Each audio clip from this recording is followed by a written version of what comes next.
نبی پاک صلی اللہ تعالی وسلم فرماتے ہیں ایک شخص تھا بنی اسرائیل میں، بڑا مالدار تھا، تو پھر اس پہ غربت آ گئی۔ جب غربت آئی تو رو پڑا، کہنے لگا اے اللہ میں غریب ہو گیا ہوں، میری مدد فرما، میں نے بڑی نافرمانی کی ہے تیری۔ مالدار جب تھا تو بڑی موج کر، یا اللہ میں نے بڑی اب نہیں کروں گا، مجھے اس غربت سے نکال۔ تو اللہ نے فرشتوں سے کہا کہ دے دو جو مانگتا ہے۔ فرشتے کہنے لگے یا اللہ یہ توبہ کر کے نہیں آیا، ڈر کے نہیں آیا، یہ تو الجھ گیا تب آیا ہے، یہ تجھ سے ڈر کے ہوتا ہے نا ایسے کہ لوگ اللہ سے نہیں ڈرتے جتنا غربتوں سے معاذ اللہ ڈرتے، یا اللہ یہ تو وہ الجھ گیا تب آیا۔ تو اللہ نے فرمایا پتہ مجھے بھی ہے لیکن آ تو گیا ہے نا، چلو دے دو۔ تو کہا یا اللہ اگر دے دیا تو دوبارہ نہیں آئے گا، فرمایا اس کا بھی مجھے پتا ہے، تم دے دو۔ اسے دے دیا، جب دولت مل گئی نا تو کہنے لگا اوہو وہ تو میں نے اس طریقہ صحیح استعمال کیا اس لیے کامیاب ہو گیا۔ پھر کچھ وقت گزرا تو پھر الجھ گیا، پھر قرضے چڑھ گئے، پھر سارے علاج کر، کہنے لگا یا اللہ اب نہیں کرتا، اب معاف کر دے۔ 70 دفعہ توبہ کی اور 70 دفعہ توڑی۔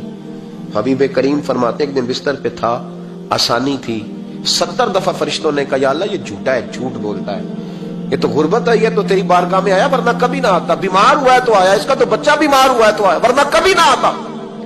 70 دفعہ توبہ توڑی۔ ایک دن رات کو بستر پہ لیٹا تھا، دولتیں بھی تھی، آسانیاں بھی تھی، دل میں خیال آیا میں کتنا جھوٹا ہوں، جب الجھ جاتا ہوں تو اس کے دروازے پہ جاتا ہوں اور وہ کتنا قریب ہے، مجھے خالی نہیں لوٹاتا۔ تڑپ اٹھا، آنسو نکل گئے، اٹھ کے مصلے پہ کھڑا ہوا تو رب کریم نے فرشتوں سے فرمایا کھول کے دیکھو دروازے، آج یہ غربت کی وجہ سے نہیں آیا، آج میرا بن کے آیا ہے۔ تو یا اللہ پہلے تو دولت دیتا تھا، آج کیا دے گا؟ تو محبوب فرماتے اللہ فرماتے اب میں اسے بغیر حساب کتاب جنت عطا کروں گا۔ استغفار کرے، اس کے حضور حاضری دے۔